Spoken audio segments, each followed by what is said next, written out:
என்னோடய கதாபாத்திரம் வந்து நான் ஹீரோவோட தாய்மாமனாக நடிச்சிருக்கேன். படத்துக்குள்ளே ரொம்ப முக்கியமான கதாபாத்திரம். அப்புறம் இந்த கதை இயக்குனர் சக்திவேல் வந்து எனக்கு அவர் படம் பண்ணுறதுக்கு முன்னாடிலேருந்தே தெரியும்.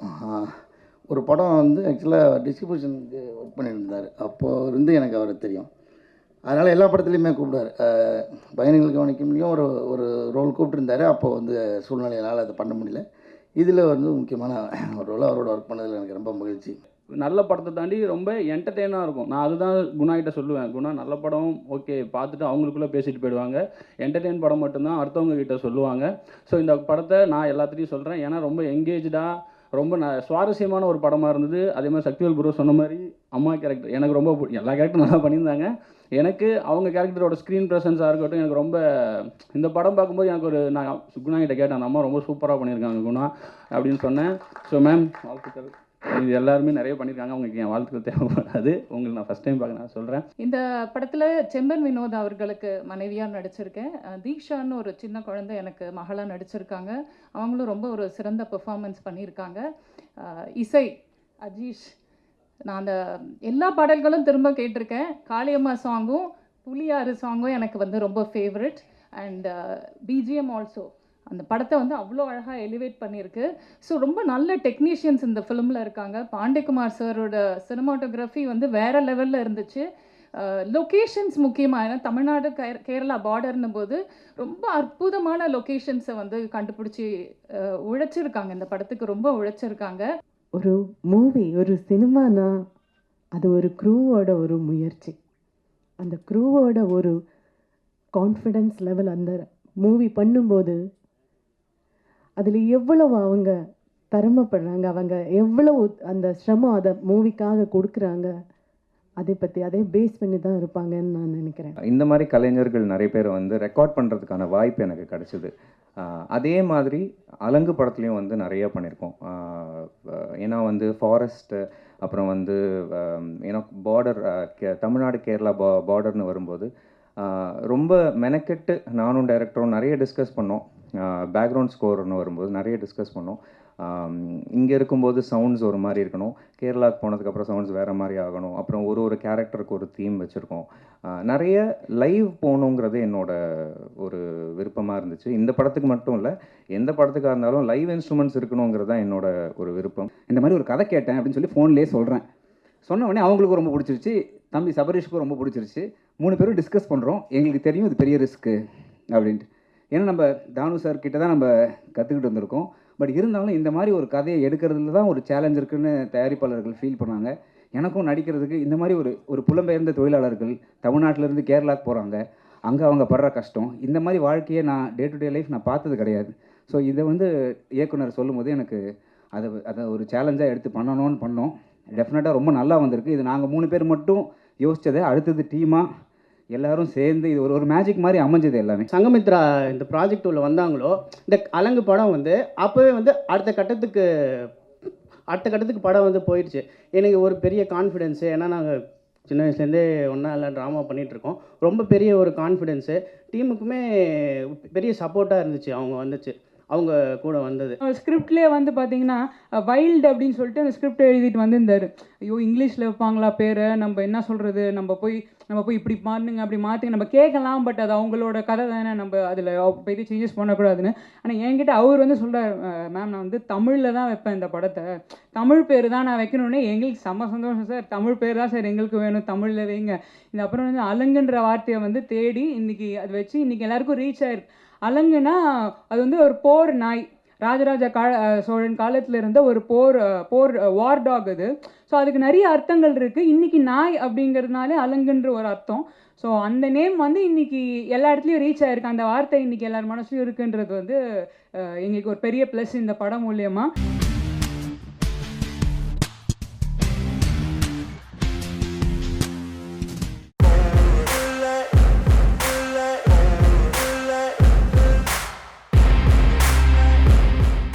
கூப்பிட்டாங்க அண்ட் இந்த மாதிரி முஃபாசாக்கு வாய்ஸ் கொடுக்கணும்னு சொல்லி. ஸோ இனிஷியலாக தெரில, ஏன்னா இது ஃபர்ஸ்ட் டைம் எனக்கு இந்த மாதிரி படத்துக்கு வாய்ஸ் கொடுத்து நீங்கள் சொன்ன மாதிரி. பட் அக்காவோட குழந்தைங்களுக்காக பண்ணேன். And like every child I think சின்ன வயசுலேருந்து லயன் கிங் இருக்கும் அவங்களோட அந்த சைல்ட்ஹுட் மெமரிஸில். ஸோ அதுக்காக பண்ணேன். நம்மளுக்கு சைல்ட்ஹுட்டில் ஒரு ஃபேவரட்டான ஒரு படத்தில் ஒரு வாய்ஸ் கொடுக்க முடியுமா அப்படிங்கிறது. எனக்கு லயன் கிங்லேயும் எந்த அளவுக்கு சிம்பா முஃபாசா பிடிச்சோ அந்த அளவுக்கு ஸ்காரும் பிடிச்சிது. அதில் ஜெரமி ஐயன்ஸ் சூப்பராக பண்ணியிருப்பார். ஸோ அட்லீஸ்ட் அனிமேஷன் ஒரு வில்லனாக பண்ணலாமே அப்படின்னு. But I really enjoyed the process. First day கொஞ்சம் கஷ்டப்பட்டேன். வி வர் ஜஸ்ட் டிஸ்கஸிங் ஆமாம் எப்படி ஒரு லைனுக்கு எப்படா டப் பண்ணுறது அப்படின்னு. But yeah like he said Vivek made it easier for us. ரொம்ப ஒரு அழகான எக்ஸ்பீரியன்ஸ். நம்மளுடைய ஆடியன்ஸுடைய பல்ஸுக்கு ஏற்ற மாதிரி என்ன பஞ்சஸ் போட்டால் சிரிப்பாங்க அப்படின்றது எங்களுக்கு தெரிஞ்சதுனால நிறைய ஃப்ரீடம் கொடுத்துட்டாங்க. அதுக்கு விவேக் சாருக்கு ரொம்ப ரொம்ப நன்றி. ஏன்னா ஃபஸ்ட்டு இதுலேயே பார்த்தீங்கனாலுமே நிறைய என்னுடைய ஓன் டைலாக் தான் போட்டிருப்பேன். ஐ எம் நாட் அ ஜீரோடா, ஐ எம் அ ஹீரோடா. அந்த ஏப்பம் விட்டு கேஸ் விடும்போது கூட உனக்கு முன்னாடி எனக்கு பின்னாடி இந்த மாதிரி நிறைய பஞ்சஸ் ஆன் ஸ்பாட்டில் போட்டதான். அதெல்லாம் நல்லா ஒர்க் அவுட் ஆகி குட்டீஸ் ரொம்ப என்ஜாய் பண்ணாங்க. அதே மாதிரி இதுலேயும் நல்ல ஃப்ரீடம் கொடுத்தாங்க. ஸோ எங்களுக்கும் சரி சிங்கம்லேனுக்கும் ரொம்ப ஈஸியாக இருந்தது. எனக்கு என்னமோ ஒரு 15-20 ஹிட்டு படத்தில் நடித்த மாதிரி இது பெரிய பெருமையாக இருக்குது எனக்கு. அதுலேருந்து அவங்க டிஸ்னிலேருந்து லண்டன்லேருந்து வர்ற கிஃப்டாக இருக்கட்டும் எதாக இருக்கட்டும் எங்கள் வீட்டில் அதை யூஸ் பண்ணாமல் வச்சுருக்காங்க. ஏன்னா இட்ஸ் ஃப்ரம் டிஸ்னி. அந்த டிஸ்னியில் நம்ம ஒரு பார்ட்டு, நம்ம அணிலா எறும்பா ஒரு சாண்டா என்னன்னு தெரியல, பட் அந்த டிஸ்னியில் நம்ம ஒருத்தர் இருக்கோம் அப்படின்னு. உண்மையிலே அது பேச எனக்கு அது உள்ளே இருக்க வார்த்தைங்களாம் பசங்களுக்கு சொல்கிற மாதிரி இருக்கும். ஆனால் ரொம்ப சூப்பராக இருக்கும். ஏன்னா அந்த கிங்கையே கலாய்க்கும் அந்த குரங்கு. ஒரு கொம்பை வச்சு கிங்குக்கு திடீர்னு டேஞ்சர்னதும் இறங்கி சண்டை செய்யும். இப்படிலாம் பார்த்ததும் நிஜ வாழ்க்கையிலே நம்மளுக்கு அதில் நிறைய அர்த்தங்கள் சேருது. அது இந்த குழந்தைங்களுக்கு செம்ம ரீச் ஆகுன்றது அப்போ தான் தெரியுது. ஒரு மிருகம்னு சொல்ல முடியாது. ஏன்னா அந்த படத்தை பார்க்கும்போது you don't feel that they are animals இல்லையா. அது எங்களை விட பெரிய நடிகர்களாக இருக்குது. அதுக்கு வாய்ஸ் கொடுக்கறதே it was very interesting. So it was very nice. There was learning from both the sides. Vivek உண்மையாகவே ஏன்னா வழக்கமான ஒரு டப்பிங் படம்னா அது வார்த்தைகளை போகிறது ரொம்ப ஈஸி. ஆனால் ஒரு சிங்கத்துக்காக மனிதர்கள் அல்லாத ஒரு முகம்னும் போது அதனுடைய லிப்பு அசைவுன்றது ரொம்ப ரொம்ப கஷ்டமாக இருந்துச்சு. நம்ம எல்லாருமே அதான் என்ஜாய் பண்ணியிருப்போம் இல்லையா. ஏன்னா லிப்புன்னா ஒரு யாருடைய லிப்பு இருந்தாலும் அதை பார்த்து பேசிடலாம். ஏன்னா இது ஒவ்வொரு லிப்பும் ஒவ்வொரு மாதிரி இருக்குது. குரங்குக்கு ஒரு மாதிரியா இருக்குது, சிங்கத்துக்குள்ளேயே வேறு மாதிரியா இருக்குது. But it was a great learning.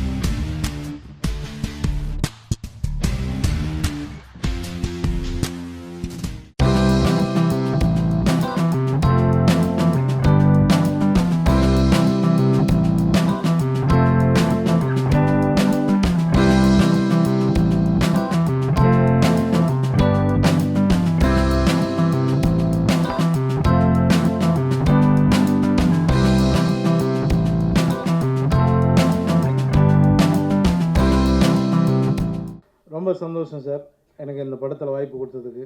அப்புறம் கேஎஸ் ரகுமார் சார், அப்புறம் தாமண்ணன் வந்திருக்காரு. முதல் முறையாக எல்லோரும் சொன்ன மாதிரி தாமண்ணன் நான் தான் ஃபஸ்ட்டு முறை அண்ணனை நான் நேரில் பார்க்குறேன். நிறைய இடங்களை பார்த்துருக்கேன், பட் ஆனால் ஒரு ஆடியோ ஃபங்க்ஷனில் இப்போ தான் பார்க்குறேன். நான் அண்ணனை கேட்டேன், அண்ணா என்னென்ன படம் என்ன பண்ணுறீங்கண்ணா? இல்லைப்பா அப்படின்னா. ஆனால் பண்ணலாண்ணே அப்படின்னு. நான் இப்போது சொல்லிடலாம்லண்ணா. அவர் சொல்கிறாரு, நான் ஸ்டூடெண்ட்டுங்களுக்காக மட்டும்தான்ப்பா இருக்கிறேன். நான் 50 லட்சம் ஸ்டூடெண்ட்டை பார்த்துட்டேன், எனக்கு படம் கொஞ்சம் நான் அப்படியே போகிறேன்ப்பா அப்படின்ட்டார். ஆனால் உங்களெல்லாம் பார்த்து தான் நாங்கள் காமெடி நடிகர்கள் ஆகணும். சீக்கிரம் நீங்களும் படம் பண்ணுங்க சரிங்களா? ரொம்ப நன்றிங்க எல்லாருக்கும். ரொம்ப இதில் நடித்த நடிகர்கள் எல்லாருக்குமே நன்றி. நான் நடுவில் சார்ட்ட கூட கேட்டேன், ஏன் சார் இளையராஜா சார்ட்ட போகிறீங்க, எப்படி சார் அந்தந்த சீன்லாம் சொல்லி இந்த இடத்துல ஒரு சாக்ஸ் பிட்டை போடுங்க, இந்த இடத்துல ஒரு ஃப்ரூட் பிட்டை போடுங்க அப்படின்னு சொல்லுவீங்களா? ஏன் சாம்ஸு, நம்மளோட பல மடங்கு அவர் யோசிக்கிறாரு. அவர்கிட்ட நான் அமைதியாக இருந்துட்டு படத்தை கொடுத்துட்டு நீங்கள் என்ன வேணால் பண்ணுங்கன்னு சொல்லிட்டு வர்றது தான் நமக்கு சிறப்பு அப்படின்னு நான் சொன்னேன். அந்த அளவுக்கு இளையராஜா சார் உள்ள பூந்தா இதுக்கு தேவை என்னன்றது நீட்டாக பண்ணிடுறாரு. சில நேரத்தில் நம்ம பல விஷயங்களை ஒவ்வொருத்தரையும் கற்றுப்போம் இல்லையா. அது மாதிரி இளையராஜா சார்ட்டேருந்து நான் கற்றுக்கிற ஒரு விஷயம் அப்படின்னா, சின்ன படம் பெரிய படம்லாம் இல்லை, தன்னுடைய உழைப்பு சும்மா 100% அர்ப்பணிப்போட பண்ணுறது அப்படிங்கிறது. அதை நான் கற்றுக்கிட்டு இருக்கேன். அதனால் சின்ன படம், பெரிய படம், கம்மி சம்பளம் கூட எதுவும் இல்லை. என்னுடைய உழைப்பை ஸ்ட்ராங்காக கொடுத்துட்டு வந்துடுறதுக்கு எனக்கு ரோல் மாடல் இளையராஜா சார் தான். நார்மலாக ஒரு டீச்சர் வந்து கிளாஸ் எடுத்துகிட்டு போகிற மாதிரி இல்லாமல் ஒரு ஹாரர் சைட்லேயும் நான் ப்ளே பண்ணியிருக்கேன். ஸோ ஃபியூ சீன்ஸ் வந்து எனக்கு பண்ண ரொம்ப சேலஞ்சிங்காக இருந்தது. ஸோ வித்யாதரன் சார் ரொம்ப ஹெல்ப் பண்ணார். இந்த படத்தில் நடக்கிற ஒவ்வொரு இன்சிடென்ட்ஸும் ஒவ்வொரு கேரக்டரோட அந்த ஒரிஜினல் நேச்சர் பேஸ் பண்ணி இந்த ஸ்க்ரீன் ப்ளே பண்ணியிருக்காங்க. இது வந்து ஏன் டீப் சைக்காலஜி அப்படின்னு சொல்கிறோன்னா, அந்த இதை நீங்கள் பார்க்கும்போது அந்த ஒரிஜினல் நேச்சரோட ஒரு ஃபீல் இருக்கும். பட்டிமன்றம் என்டர்டெயின்மெண்ட் தான், அடுத்த ஒன்று தகராறு பார்க்குறது என்டர்டெயின்மெண்ட் தான், எல்லாமே என்டர்டெயின்மெண்ட் தான். ஆனால் அதுக்குள்ளே நம்ம ஏதாவது ஒரு அழகான சைக்கலாஜிக்கல் விஷயத்தை சொன்னால் நிச்சயம் அந்த படம் எத்தனை வருஷம் கழித்து நமக்கு ஒரு ரெஃபரன்ஸாக இருக்கும் அப்படிங்கிறதுக்கு எனக்கு மோட்டிவேட் பண்ண தாமு அவர்களுக்கு நான் நிறைய நன்றியும் தெரிவிச்சுக்கிறேன். நிறைய பேர் சொன்னாங்க சினிமாவுக்கு நான் முழுக்க போட்டேன்னு. சத்தியமாக கிடையாது. பத்திரிகை நண்பர்கள் நோட் பண்ணிங்க. நான் 2029 மறுபடியும் வந்துடுவேன். 50 லட்சம் மாணவர்களை சந்திக்கணும். நான் இன்னும் 50 லட்சம் சந்திக்கலை. 31 லட்சம் மாணவர்கள் தான் சந்திச்சிருக்கேன் இன்னும் இருக்குது. அதனால் ஒரு கடமை டாக்டர் கலாம் அவர்கள் எனக்கிட்ட கட்டளை. வேறு யாருன்னா கட்டளை இட்டு இருந்தானே விட பாதியில் போயிருப்பேன். அவர்கிட்ட கட்டளை.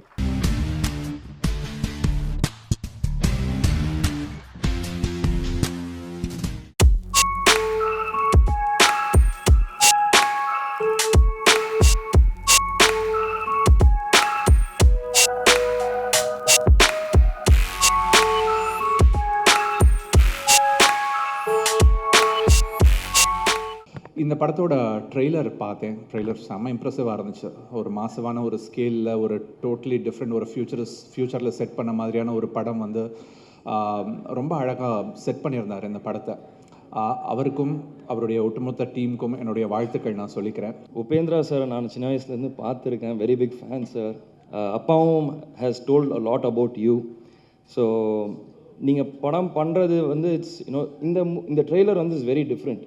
லைக் எனக்கு ஆல்வேஸ் ஐ திங்க் ஏன் இந்தியன் மூவிஸ் வந்து ஹாலிவுட்டுக்கு போகக்கூடாதா, இல்லை அங்கே பண்ணுறது இங்கே பண்ண முடியாதா ஏன்னு யோசிச்சிருக்கேன். பட் இதை பார்க்கும்போது we are coming up there. விஷுவலாக இருக்கட்டும், காஸ்டியூம்ஸாக இருக்கட்டும், everything is very great and it looks very different and promising, sir.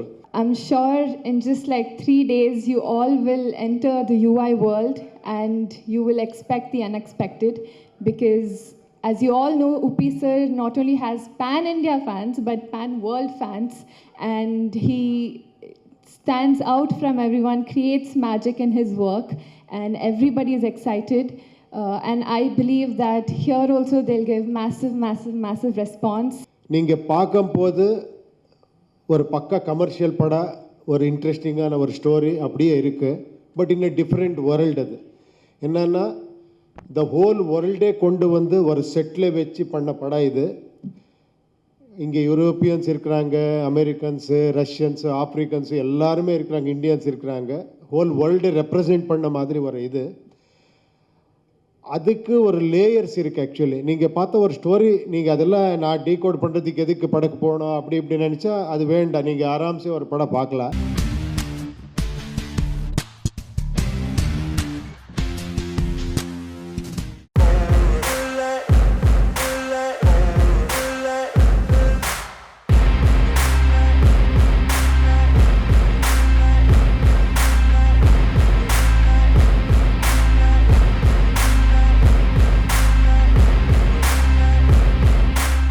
Director எல்லாமே 25 வயசு பசங்க. மியூசிக் டைரக்டர் அவருக்கு 21 வயசு தான் நினைக்கிறேன். எல்லாமே யூத், இளைஞர்கள், புது ரத்தம். அதனால புது கண்டென்ட் அவங்களால கொடுக்க முடியுது. This movie is, I think all my movies, like first time ஒரு emotional movie I've done, and every சீனில் அவ்வளோ லவ் இருக்குது இந்த படத்தில், அவ்வளோ emotion is there. Nithin I think first time director, thank you so much. ஒரு ஃபஸ்ட் டைம் டைரக்டர் மாதிரி இந்த படம் இல்லை. Of course with the guiding hand of SAC sir, every frame, the cameraman, the editor, everyone has done a wonderful job இந்த movie. ஆக்சுவலாக இது வரைக்கும் share பண்ண படத்துலேயே ரொம்ப ரொம்ப புதுசான ஒரு கான்செப்ட் இந்த படத்தில் இருந்துச்சு. ஸோ இந்த படத்தில் சார் வந்து டைரக்டர் சொன்ன மாதிரி ரொம்ப செட்டில்டாக நடிச்சிருக்காரு. பெட் லவர்ஸ் அண்ட் அனிமல் லவர்ஸ்க்கு உண்டான ஒரு படம் தான் கூரன். இந்த படம் கூரன் இன்னைக்கு விழாநாயகன் வந்து சித்தார்த் விபின் இசையை பொறுத்த வரைக்கும், இன்னொரு நாயகன் வந்து எஸ்ஏசி சார். சாரோட இந்த வயசுலேயும் வந்து எவ்வளோ செட்டில் பண்ணி தன்னோட இத்தனை படங்களுக்கு அப்புறமா தன் மகையும் செட்டில் பண்ண பிறகு ரிலாக்ஸ் பண்ணி ஜாலியாக இருந்திருக்கலாம். பட் இன்றைக்கும் வேலை செய்யணும், தனக்கு பிடித்த ஒரு காரியத்தை எந்த காம்ப்ரமைஸ் எல்லாம் பண்ணணும் அப்படின்னு சொல்லிட்டு இன்றைக்கும் பேஷன் நோக்கி ஓடிட்டு இருக்கக்கூடிய எஸ்ஏசி சாருக்கு என்னுடைய மனமார்ந்த, அவரை பார்த்து ஆச்சரியப்படுறேன். All the members that put in the effort to produce a spectacular film, Kuran. I'm happy that I was asked to come and I accepted. There is no such thing as a small film. There is a film with a small idea and a film with a great idea. And this is a great film with a great idea. And what is the basic idea? Without giving away the entire plot like my friend just did, it is a film that says all beings are one. Every one of them feel sad, feel happy, feel fear, want to live in peace.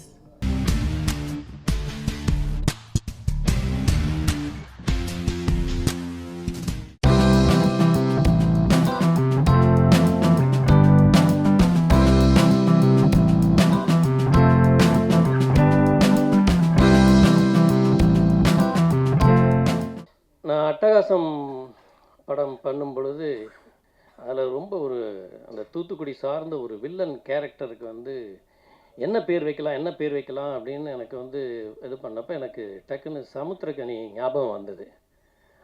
அப்போ சமுத்திரக்கனிங்கிற பேரை தான் அந்த villain கேரக்டருக்கு வந்து நான் வச்சேன். அப்போ அவர் வந்து ரொம்ப அமைதியான, ஒரு ஆர்ப்பாட்டம் இல்லாத, ஒரு அழகான ஒரு அசிஸ்டன்ட் டைரக்டராக எங்கள் கேபி சார்கிட்ட ஒர்க் பண்ணிகிட்டு இருந்தார். ஆனால் அதுக்கப்புறம் காலநிலை மாற்றம் பாருங்கள், அவர் வந்து வில்லனா இன்றைக்கி வந்து மிகப்பெரிய அளவில் வந்து அவர் உயரத்துக்கு வந்து போயிருக்கிறாரு. இந்த படத்துலையும் எல்லாரும் நினச்சிட்ருப்பீங்க கதாநாயகன்னு, இல்லை அவர் தான் வந்து கடுமையான வில்லனாக இந்த படத்தில் நடிச்சிருக்கிறார். அதுவும் நீங்கள் இந்த படத்தை பார்க்கும்போது உங்களுக்கே தெரியும். I have to thank Nanda sir. என்னை கூப்பிட்டு இந்த கதை சொல்கிற டைமிலும் ரொம்ப நம்பிக்கையோடு தான் எனக்கு இந்த கதையெல்லாம், இந்த கதாபாத்திரத்தை எனக்கு நரேட் பண்ணார். ஸோ அதுவும் லைக் இனிஷியலி இருந்த லைக் கதை நரேட் பண்ணுற டைமில் இருந்து பார்த்தீங்கன்னா சார் வாஸ் வெரி கீன். ஒவ்வொரு கேரக்டரும் கனி சார் பண்ணுற கேரக்டர் ஆனாலும், குழந்தைகள் பண்ணுற கேரக்டர்னாலும், எனக்கு கொடுத்த சுமத்தின கேரக்டர் ஆனாலும் எல்லாத்துக்கும் ரொம்ப தெளிவாக he was very crystal clear about all the characters. அதுவும் எனக்கு ஸ்பாட்டில் வந்து லைக் அந்த சிச்சுவேஷன் நரேட் பண்ணி கொடுக்குற டைமில் எல்லாமே ரொம்ப ரொம்ப ஹெல்ப் பண்ணார். இந்த கதையை முதல்ல சொல்லப்போ நானும் அழுதுட்டேன். இது திருப்படமாக எடுக்கணும் அப்படின்னு உறுதியாக நினச்சி கொண்டு அந்த ஈவினிங்கே அந்த சொன்ன அதே நாளில் அந்த ஈவினிங்கே எல்லாருக்கும் அட்வான்ஸ் கொடுத்து இந்த தயாரிப்புக்கு அடிப்படையை என்ன சொல்லுவாங்க பிள்ளையார் போட்டிருக்கேன். ஒரு சிலருக்கு உடனே அமைஞ்சிருது, ஒரு சிலருக்கு வந்து அந்த தவிப்பில் ஒரு காலகட்டம் எடுத்துக்குது. அவனுக்கு நடக்க வேண்டிய எனக்கு ஆனந்தத்தில் நிகழ்ந்தது, நாடோடிகளில் சமுத்திரகனி சாருக்கு நடந்தது, பருத்தி வீரனில் அமீர் சாருக்கு நிகழ்ந்தது வந்து அவனுக்கு இந்த படத்தில் நிகழ்ந்துருச்சு. நான் கூட ஒரு நட்பு நாளை வந்து நல்லா இருக்குன்னு நினைக்கிறோமோ, நல்லதாக இருக்கா அப்படிங்கிற மாதிரி சந்தேகம்லாம் இருந்துச்சு. அந்த சந்தேகத்தை சமீபத்தில் அமீர் சார்லேருந்து ஆரம்பித்து சரண் சார்லேருந்து Sasi sir, Balaji sir, A L Vijay எல்லாம் படம் பார்த்து நான் விடாமல் தொடர்ந்து ஒவ்வொருத்தங்களும் சொல்லும்போது நிஜமாக தான் சொல்கிறாங்களா, நட்புக்காக சொல்கிறாங்களா, எத்தனை வாட்டி கேட்டாலுமே உண்மையாக தான் சொல்கிறாங்க. நேற்று பெரிய நம்பிக்கை வந்து பாலாசக்திவேல் சார், ஏஎல் விஜய் எல்லாம் கொடுத்துட்டாங்க. இந்த கதை முதல்ல நான் சுபாஷ் சந்திர போஸ், திருப்பதி சுபாஷ் சந்திர போஸ் சொன்ன உடனே எப்பயுமே என்னை திட்டிகிட்டு இருப்பார், என்னை பாராட்ட மாட்டார். முதல்ல பாராட்டு வாங்கி கொடுத்த கதையாக அவர் நம்பி மேலே உடனே லிங்குசாமி சார்கிட்ட கூட்டிகிட்டு போய் நீங்கள் இந்த கதையை சொல்லுங்கன்னு சொல்லி அன்னைக்கே அங்கே இருக்க டேரக்டர்ஸ் பன்னீர்செல்வம், பிருந்தா சார் எல்லாத்தையும் கதையை சொல்லி இது வந்து படமாக வேண்டிய கதை அப்படின்னு சொல்லி ஒரு பிள்ளையார் சொல்லி போட்டது அவங்க. அதுக்கு பிறகு சில பல காரணங்களால் வந்து காலதாமதம் ஏற்பட்டோன்னா ராஜா செந்தில் மூலம் ஜிபே ரவிக்குமார் சார் வந்து இந்த படத்தை ஆரம்பித்தார். இன்றைக்கி இந்த படம் வெளியே வந்த ஃபஸ்ட் காப்பி முடிகிற வரைக்குமே நிறைய பேர், குறிப்பாக வந்து சமுத்திரக்கணி அண்ணன் வந்து என்னுடைய ட்ராக் ஸ்டோரி, என்னுடைய பின்னாடி இருந்த எந்த கதையுமே கேட்கல. உடனே நான் ஷூட்டிங் போங்க, நீங்கள் டயட் பண்ணுங்கன்னாரு. எனக்கு ஒரு பதட்டமாக இருந்துச்சு. அவருக்கு ரொம்ப பிஸி ஷெட்யூலில் ஒரு நாள் கிடைக்கிறது கூட கஷ்டம். 25 நாள் தொடர்ந்து கொடுத்து இந்த மாணிக்கத்தை வந்து திருமாணிக்கம் ஆக்கணும். முதல் பெருமை வந்து அவருக்கு தான். இதை உடனே சொல்லிடணும். ஒரு சில கதைகள் நம்மளை கூட்டிகிட்டு ஓடும். அந்த கதையில் இருக்கக்கூடிய உண்மைத்தன்மை நம்மளை இயக்கும். அப்படி தான் திருமாணிக்கம் தன்னை உருவாக்கிக்கிச்சு. நாங்களாம் யாரும் எதுவும் பண்ணல, அதுவாக தன்னை உருவாக்கிக்கிச்சு. அதுக்கு தேவையான ஆட்களை அதுவே எடுத்துக்கிச்சு. அனன்யா ரொம்ப அற்புதமாக நடிச்சிருக்காங்க, ரொம்ப பயங்கரமாக நடிச்சிருக்கம்மா. நானே முந்தா நாள் தான் படம் பார்த்தேன். ரொம்ப அற்புதமாக நடிச்சிருந்தாங்க. ஏன்னா அது நான் கண்டுபிடிச்ச பொண்ணு. அது எப்படின்னா சசி இருக்கானே எதை கொண்டு வந்து நிப்பாட்டினாலும் நொட்ட சொல்லுவான். நாடோடிகளில் ஹீரோயின் தேடணும்னு சொல்லி நானும் கதிரும் தேடுறோம். ஒரு 2 மாதமாக தேடிக்கிட்டு இருக்கோம். இப்போ இந்த பொண்ணை கண்டுபிடிச்சி கதிர் வந்து ஒரு வீடியோ பண்ணிட்டான். வீடியோ பண்ண பிறகு நைட்டு ஒரு 2 மணிக்கு நான் முழிச்சிருக்கேன். டக்குன்னு எந்திரிச்சு, என்ன சகோ முழிச்சிருக்கீங்க? இல்லை சகோ, நைட்டு படக்குன்னு முழிச்சு பார்த்தா அந்த பொண்ணு நல்லா இருக்கான்னு பார்க்கணும். படக்குன்னு முழிச்சு பார்த்தா நல்லா இருக்கான்னு பார்க்குறீங்களா? ஆமாங்க, பிடிக்கணும்ல எல்லாருக்கும் அப்படின்னு சொல்லி அந்த மாதிரியெல்லாம் எடுத்து செக் பண்ணி பார்த்தோம். திடீர்னு பார்க்குறது, திரும்பி பார்க்குறது, இப்படியெல்லாம் பார்த்தா அந்த பொண்ணு பிடிச்ச மாதிரி இருக்கா மூஞ்சி அப்படின்னு. அது கடைசி பாருங்கள், எனக்கே பேராக வந்து நிற்கிது. சார் இந்த மாதிரி இப்போது சார் நீங்கள் விரும்புகிற மாதிரி ஒரு படம் எடுத்திருக்கேன் சார். நீங்கள் கண்டிப்பாக இந்த தடவை உங்களுக்கு பிடிக்கும், நான் உங்களுக்கு காட்டுறேன் சார். எத்தனை தடவை தான் என்னை ஏமாற்றுவேன்னு தெரில அப்படின்னு நினச்சி தான் அந்த படம் போய் பார்த்தேன். படம் உண்மையிலே படம் எனக்கு ரொம்ப நெருக்கமாக இருந்தது, பிடிச்சிருந்தது. இந்த படம் பார்த்துட்டு அழுதுன்னு சொன்னதில் பாதி உண்மை, பாதி வந்து கொஞ்சம் தூக்க கலக்கம் வேறு இருந்தது. அதனால் லேசாக கண்ணு கலங்கிருந்துச்சு. அதில் நந்தாவோட புத்திசாலித்தனம் என்னென்னா, படம் பார்த்து வெளியே வரும்போது ஒருத்தர் வீடியோ எடுத்துக்கிட்டே இருக்கார் ரெடியா. ஆமாம், அப்படியே கண்ணை லேசாக அப்படியே கலங்கி வந்தோடனே, சார் அழுதுட்டீங்கல்ல.